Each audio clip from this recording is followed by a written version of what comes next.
Dynasty Warriors Origins has been out for over a month now, and it's high time after a lot of playing both on camera and off camera that I give my thoughts. At first, this was going to be a full breakdown with everything, but I thought with all the other reviews, I'd just give my overall thoughts on what I liked and what I didn't like and give an overall opinion on this game. So let's go ahead and jump right on into it. First thing on the list here for me is the overall presentation of the game. From its amazing visuals, the soundtrack, and the gameplay itself, it just felt like such a great experience being able to witness all these on my first playthroughs. The OST might honestly be one of my all-time favorites, not just from a Warriors perspective, from a video game perspective as well. The new songs as well as the return of old ones but being remixed made the experience both refreshing and nostalgic. Tying into that with the soundtrack is the gameplay itself. Mowing down through enemies and facing tough officers with these soundtracks made it such a hype time from beginning to end. Not to mention, as you go through the world map, the bond interactions, even the damn war councils, this soundtrack was just amazing. But next we can go over the actual gameplay. Being able to use a sword, spear, gauntlets, wheels, twin axes, pulled out staff, lance, crescent blade, and the halberd for Diaochan was very enjoyable. Every weapon had its own very fun gimmick to it to help make it feel like you're getting a unique experience each time. My personal favorite was the staff, but even then, I don't think there was a single weapon I didn't enjoy using. With their gimmicks and fighting styles and battle arts you had, it made each one so much fun to plow through a bunch of enemies and have fun fights with the officers and bosses too with this new combat system.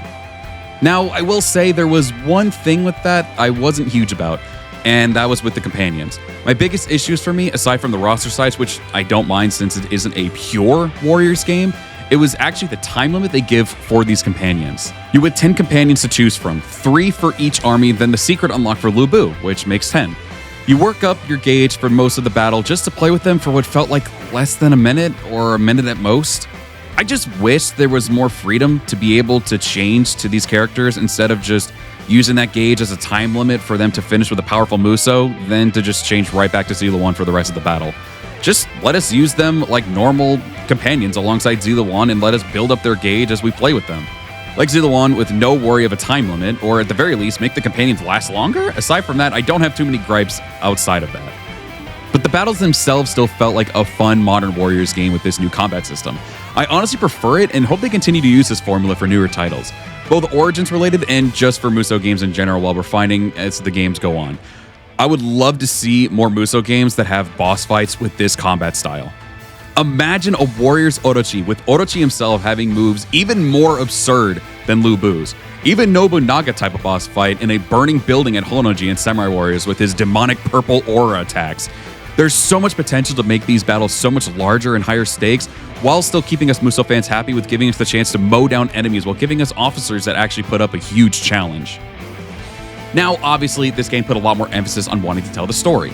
They went from the Yellow Turban Rebellion up to Turban. From point A to point B, it was a good length story. I liked seeing Diaochan's story unfold and get answers to his past and recover his memories, and liked how the story played out with the branching paths to the soon-to-be 3 kingdoms of Cao Cao's Wei, Liu Bei's Shu, and Sun Jian's Wu. The historical story I enjoyed quite a bit, to be honest, and love the new iterations of some of these characters as we see more of them as the story progresses, either through the story itself or through the bonds we form with them on the side. My favorite one being Dongzhuo. His character changed from being just a guy who yapped on about women, paradise, and wine, now went to someone who still showed his tyrannic side, but tried to show why he feels it's justified for him, a strong leader, to take the reins of the country, while still showing small hints of his former self. I like the lesser emphasis on these things and showing hints of what made him unique while giving us a more in-depth character. Even the most hateable, like Dongzhuo himself, turned out to be a real good character I could hate, but also be like, damn, he makes some good points. Now, I will say, despite enjoying this story a lot and seeing how they handled the characters, I still have some gripes. For one, the hypotheticals you fight tooth and nail for don't offer too much substance. The paths and battles are pretty identical, only difference depending on the army is some different interactions, cutscenes, and all that. Now, the one I felt that had the most going for it was Wei's. You save 2 of the officers from dying, and because of this, you get to stop a very bad attack that happens in the final battle that would usually cause you to lose and actually give you a victory, which in turn would give you a really good ending. You get cutscenes from them as well from those 2 characters that you save, and just more story out of it in general, and some more extra dialogue during battles, and it actually felt like you achieved something by trying to trigger this hypothetical with Wei. Wu's, although has a similar thing to a good ending, the content it offers before that is severely underwhelming. You save Sun Jian and Sun Ce and think that even if they hand the reins over to Sun Quan, they could be there to fight alongside you as regular officers to change the battle a bit or offer more protection to Sun Quan, like how you would for Dian Wei. If you save him, he becomes extra protection for Cao Cao. But no, they are gone the whole time aside from increasing their bonds because they made the land think they were officially dead. It left me super underwhelmed and disappointed till the end, which at least gives Bai Luan more love and attention, contrary to the other endings. At the end of the day, though, it didn't really give me much to have to enjoy the hypothetical, and it just felt like I was doing the exact same route, which I can understand because there's a lot there for that story in the historical route, and just in general, if they really tweaked all that, they would have to just make a completely different story altogether because, again, the world thinks that Sun Jian and Sun Ce are dead, so they would have to change a lot, and it would actually also kind of mess up Sun Quan's character development as well in that regard, and they'd have to tweak it up completely again. So in that regard, I understand, but at the end of the day, it still just didn't give a lot of substance for a hypothetical until the very end of the game. Shu's was easily the most uneventful, but I will say in their defense, without going way more off the rails for the story itself, because I know people said it could have really started at them keeping Shu province, it would have made them change the entire complexion of the story, which, from my point of view at least, it seems like that was not the aim of this game. So you pretty much only get a good ending for Shu, and that's it. I feel Shu could have went into Shu's hypothetical to where it feels like you could get something out of this, but he still goes over to Wei, and all the battles pretty much play the exact same way as the historical route, and you don't really get anything aside from an alternate ending, which I get, again, I understand, because unless they went completely off the rails with this story by making something happen with him staying in Shu province and keeping it, which again, it doesn't look like that was their intention to do to begin with, it was bound to just be something kind of underwhelming. So at least for Shu, I can understand it. Wei and Wu had much more going on for them with their hypothetical than Shu did, in my personal opinion, because usually when they tackled hypotheticals in previous games, it was usually around the time of Fawn Castle with Guan Yu and everything like that. So I can understand why Shu didn't get anything super crazy. So it's not really me bashing Shu, because I feel like they had the least amount to work off of compared to the other two. I liked the idea of bringing hypotheticals back, but compared to the previous games, this was definitely underwhelming. Well, aside from Cao Cao's army, at least. But I guess because it's a brand new take on the game, they didn't want to go too crazy with it. Not really giving any excuses, more so trying to just think of why they went this route with giving hypotheticals, but not really giving a crap ton of content to go with that hypothetical, changing up the story that much. I guess they still wanted people to, for the most part, to experience the true story of it. So they didn't want to go too off the rails with that until maybe another game or something like that. I don't know. Now, I will say, the one thing I was so happy to see was how much time the Yellow Turbans got in this game. I'll get my gripe out of the way that they could have done more for the designs of Zhang Bao and Zhang Liang. Zhang Liang and Zhang Bao, at least from how Wolong did it, Zhang Bao is a sorcerer type design, and then Zhang Liang was more of a Brutus-like design. And I'm actually going to put this in last minute as well. When I was playing Dynasty Warriors Volume 1 on the PSP, where they had Romance of the Three Kingdoms portraits for the generic officers, they also showed that Zhang Liang was more of an officer look than an actual sorcerer look. So the fact that he kept the same type of strategist/sorcerer look kind of made me feel like it was a little unfortunate that they decided not to give them both a more unique design and just usually keep them the same like they do in every other game. But that aside, the way they handled the new Zhang Jiao was awesome. Through the bond you have with him in the game, in New Game Plus, to giving him so much more depth and showing that he wanted a better world, which made this rebellion happen, and how he couldn't even stop the corruption of his own army to his own disappointment.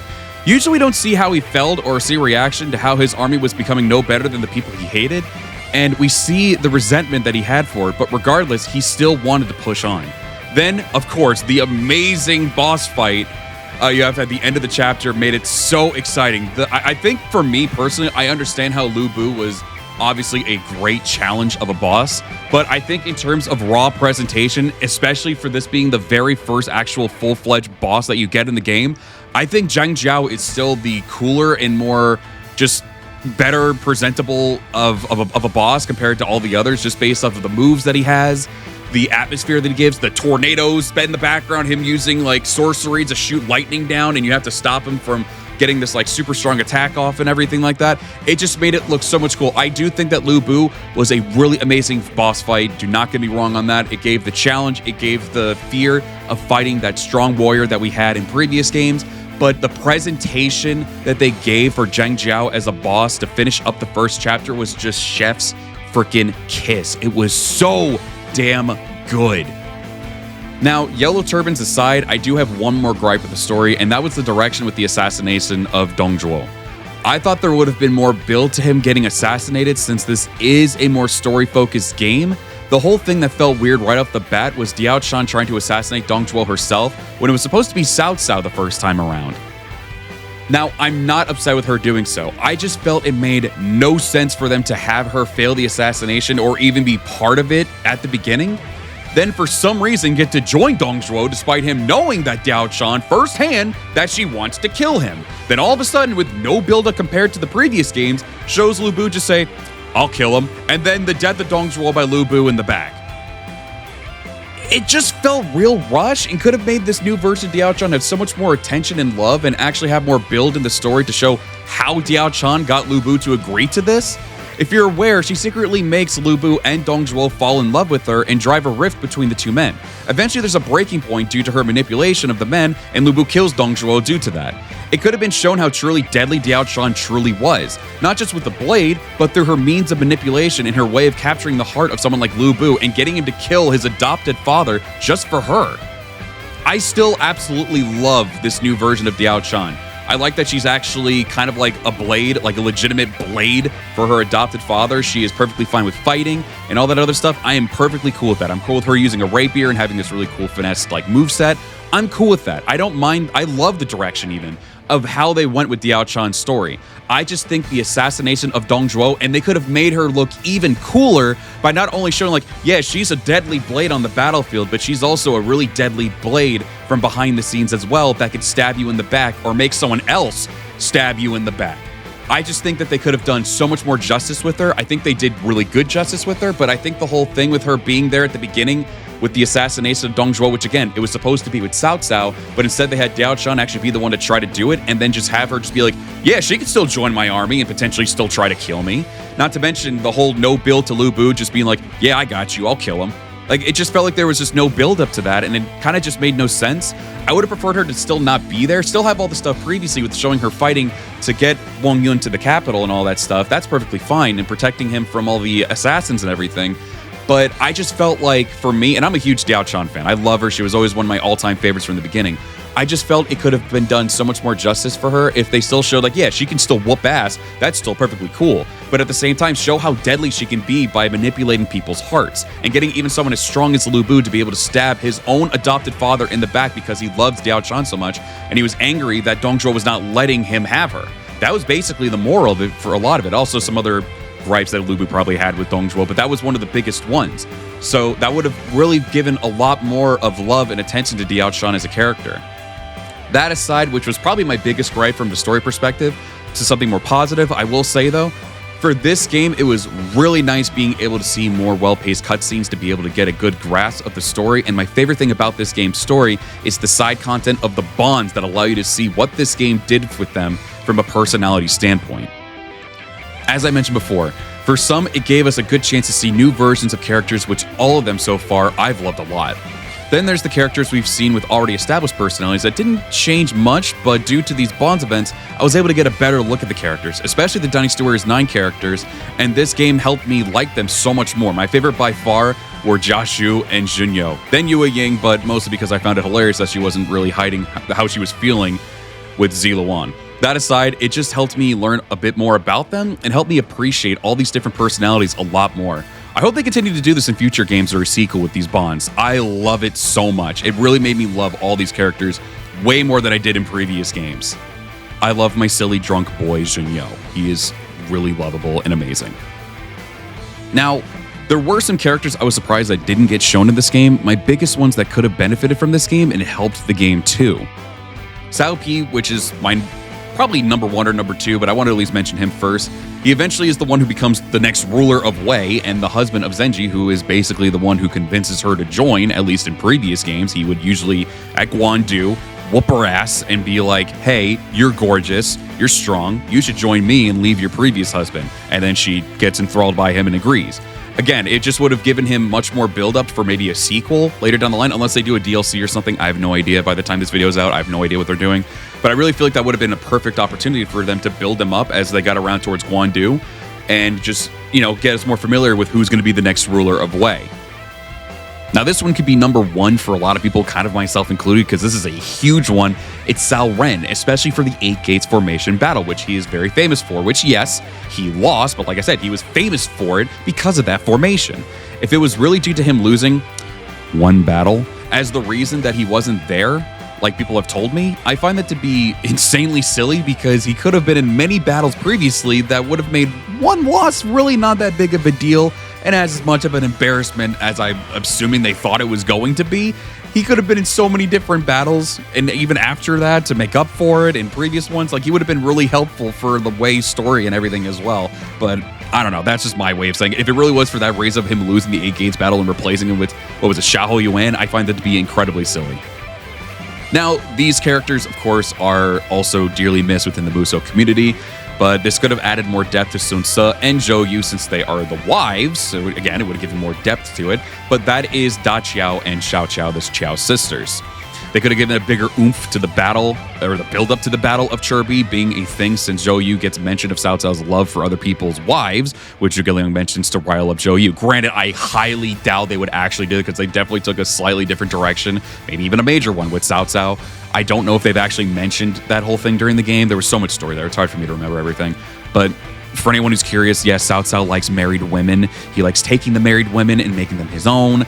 And I mean, the Qiao sisters are bewitching beauties as well, which obviously is another reason. So usually Zhuge Liang would mention that to Zhou Yu to rile him up even more and be like, you should do this, or you can surrender your wives to Cao Cao because he likes married women, or you can join me in battle at Turban. And of course, Zhou Yu ends up getting riled up and actually does do the Battle of Turban as one of the big reasons why that happens. So obviously, again, I don't think they would actually mention Cao Cao's love for other people's wives and stuff like that, but because it does look like they've taken a bit of a different direction with Cao Cao. But again, regardless, it could have still given more depth to Sun Ce and Zhou Yu, and it could have even had a nice arc for Da Qiao now that I think about it. We know, well, spoiler alert, when Sun Ce dies, he kicks the bucket. You could have a little arc there for Da Qiao as well, where you could see her like toiling with all the issues of like, because I think at that point they already had a son, and they were mentioning that she could have potentially been the next ruler of Wu, since technically she would have been the next, like, I guess air quotes, Lady Wu and all that. So they could have done something with that, given that a little arc, and mentioned how she just wants to give the reins over to Sun Quan and leave her and her son out of it. But I digress. I think that would have still been really nice to have both the sisters there. I know a lot of other people dearly miss the Qiao sisters in this game, and I think it would have been really nice to give them either some maybe different little quirks, or maybe just again, give more depth to Sun Ce and Zhou Yu and give them some purpose in the story.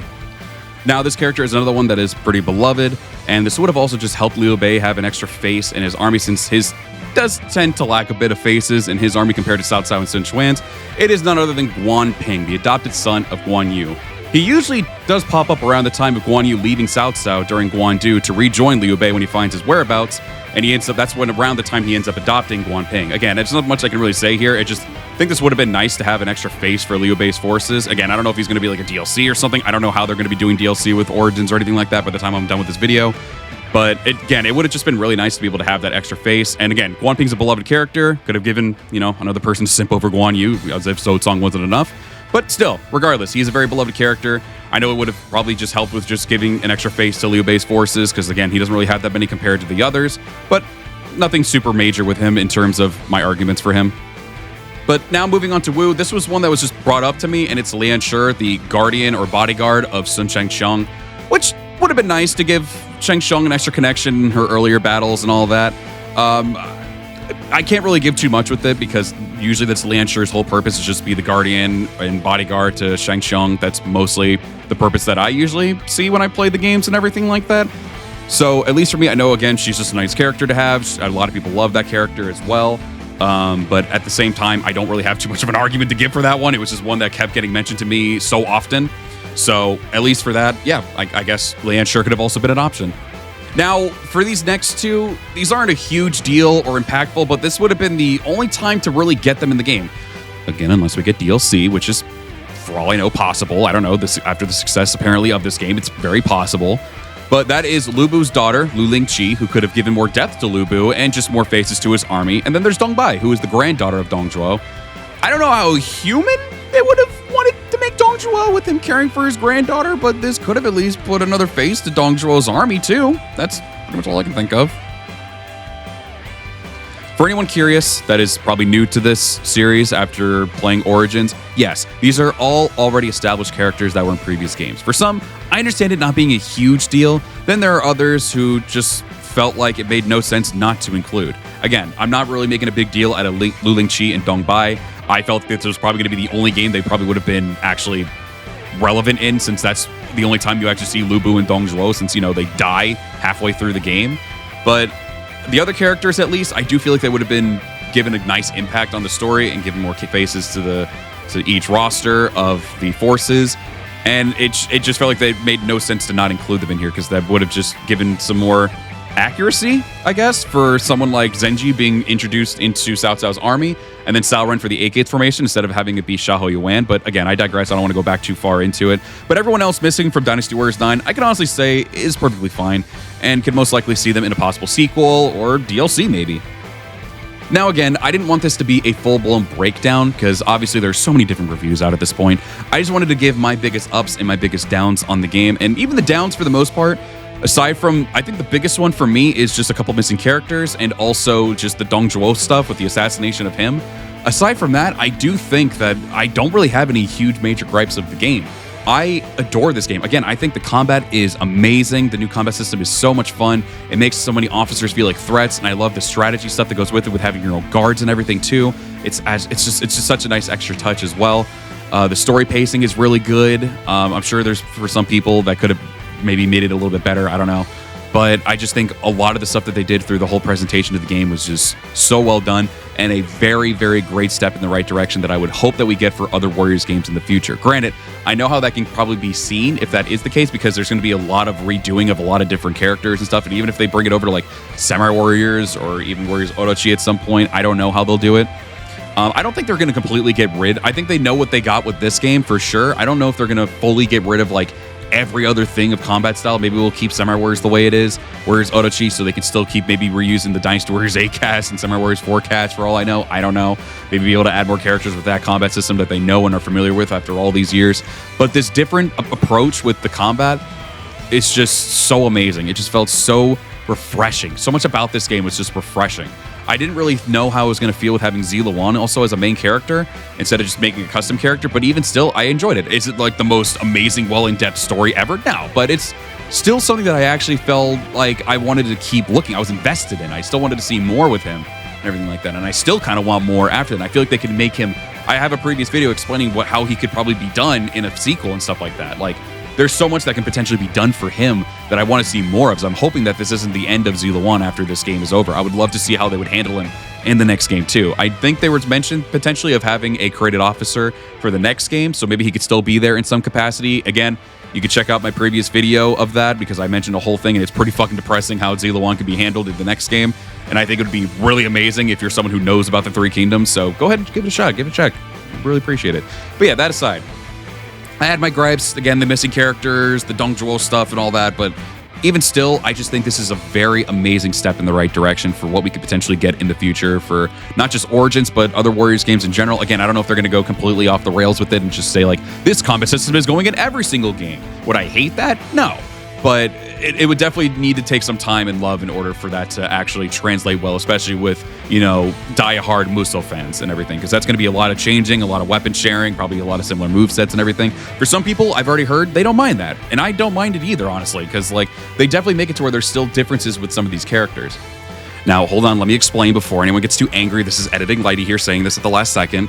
What I meant by that is if they give us this combat system in Dynasty Warriors, like any authentic Dynasty Warriors game, Samurai Warriors game, and Warriors Orochi, with this combat system, they're working from the ground up. So they're going to be giving us a lot of shared weapons. Yes, they could diversify the movesets and everything, which is always be nice, but there would be a lot of shared movesets. And eventually, as time goes on through DLC updates or even new sequels of games, yeah, we could eventually get all those 90, 100 plus characters from Samurai Warriors, Dynasty Warriors, and Warriors Orochi with their own weapons.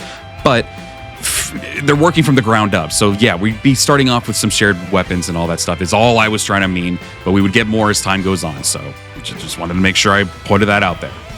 But at the end of the day, again, I just think it is a really great step in the right direction. I really hope that after what we got from this game, we can get that over in a sequel, because I think the sequel could be so beautifully done as well from a story perspective, because if you like sad stories, you're definitely going to enjoy probably the next game, because that's probably what they could potentially do. I personally love those types of things where it can go really sad. And I mean, historically, it was pretty sad anyway, so they would probably do that with their own little liberties here and there. But at the end of the day, like I said, I think this is a great game. I think it's a great step in the right direction. I really hope we keep getting more of this type of quality from them. Even if we get games that are just like similar to, DW8, SW5, 4, and all that stuff. Like, I hope we still get that kind of quality back, because this was definitely missing for a good long minute from previous games, from Dynasty Warriors 9 and games before Origins. Between those two games, it was rough. It really, like, you could probably say like games were okay, but like you couldn't stay too enthralled in them for super long. But so I'm really hoping that this ends up becoming something that'll put us back in that kind of like, oh, we're getting good quality Warrior stuff again. So that's at least how I'm feeling about it. But before I ramble on too much, and after reading this whole script, I do appreciate everyone's time for watching this. Hope you guys enjoyed it. Of course, give your overall thoughts on the game as well. If you have any big likes, big dislikes, let me know down below. I would really appreciate it. If you have any ideas for DLC, or even how you have an ideas for sequel of this game and stuff like that, leave that down below as well. But of course, if you guys did enjoy it, and you like seeing the return of these videos, because I know I was out for a flu for 3 weeks, kill me, hit the like button. I would greatly appreciate it. Of course, if you're new to the channel, like my content, hit that subscribe button. We are trying to hit 10K subs on the channel as well. Thank you all so much for the amazing support. Sorry that I was gone with all these videos for a hot minute. Again, the flu whooped my ass really badly, but I'm back. I'm going to try to get more into it. We're going to do some more fun videos in the future, not even just scripted ones, but even more fun ones, like the challenge that we did with Lubu. We'll do that with in Origins with different weapons. We'll do it with Tadakatsu and everything too, maybe Orochi and all that stuff. So there's a lot to look forward to. So if you want to get early access to those videos, hit that join button. You can be a member. Any tier is perfectly fine. You'll still get early access, and you'll get sweet emotes as well that you can put in the chat or even in the comment section if I'm not mistaken as well. But with that being said, thank you all very much for watching. I hope you have a great rest of your day and or evening. I'll be seeing you all in the next one. Farewell.